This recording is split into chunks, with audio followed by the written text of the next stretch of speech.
بسم اللہ الرحمن الرحیم۔ حضرت مالک بن دینار رحمۃ اللہ علیہ فرماتے ہیں، ایک دفعہ میں طواف کعبہ کر رہا تھا۔ میں نے دیکھا کہ کوئی کچھ پڑھ رہا ہے، کوئی کچھ پڑھ رہا ہے۔ ایک نوجوان کو میں نے دیکھا جو ہر چکر پر درود شریف ہی پڑھ رہا تھا۔ جب اس نوجوان کے 7 چکر پورے ہو گئے، میں نے اس سے پوچھا، کیا تمہیں کچھ اور نہیں آتا؟ کہنے لگا، الحمد سے والناس تک سارا قرآن یاد ہے۔ تو پھر آپ نے اس سے سوال کیا، اگر یاد ہے تو پھر ہر چکر پر درود شریف ہی پڑھ رہے ہو، یہ کیا ماجرا ہے؟ وہ بولا، جسے جہاں سے جو ملا ہوتا ہے وہ وہی کام کرتا ہے نا، نفع کا ہی سودا کرتا ہے۔ حضرت مالک بن دینار رحمۃ اللہ علیہ نے فرمایا، کیا نفع؟ نوجوان بولا کہ میں اپنے والد کے ساتھ ایک مرتبہ حج کرنے جا رہا تھا۔ راستے میں پردیس میں میرے والد کی طبیعت اچانک خراب ہو گئی۔ اتنی زیادہ طبیعت بگڑ گئی کہ وہ انتقال کر گئے۔ اس جگہ پہ صرف میں اور میرا والد اور کوئی نہیں تھا، اور اندھیری رات تھی اور راستہ بھی ویران تھا، اور میرے ساتھ یہ معاملہ ہو گیا۔ بہت پریشانی کا عالم تھا۔ جب میرا بس نہ چلا تو میں ایک درخت کے ساتھ ٹیک لگا کر بیٹھ گیا، زاروں کی طرح رونے لگا، دعا کر رہا تھا، اللہ مہربانی کر، اللہ مہربانی کر۔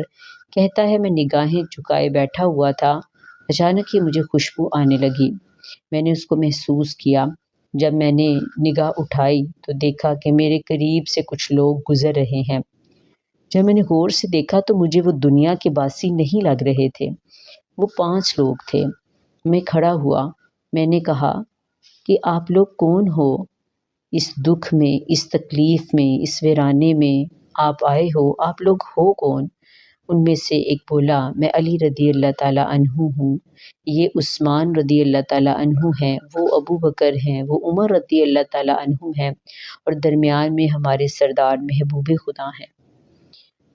فرمایا، کیا اس تنہائی میں، اس دکھ میں رسول پاک صلی اللہ علیہ وآلہ وسلم نے فرمایا، ہاں۔ اے نوجوان، فکر نہ کرو، دیکھنا کہ صبح فوجیں آئیں گی نماز جنازہ پڑھنے کے لیے۔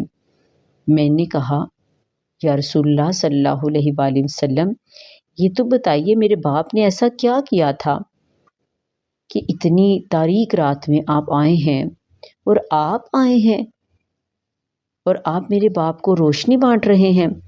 نبی پاک صلی اللہ علیہ وآلہ وسلم نے فرمایا، تمہارا باپ ہر لمحہ مجھ پر درود و سلام بھیجتا تھا۔ جب اس نے نہیں مجھے بھلایا تو میں کیوں اس کو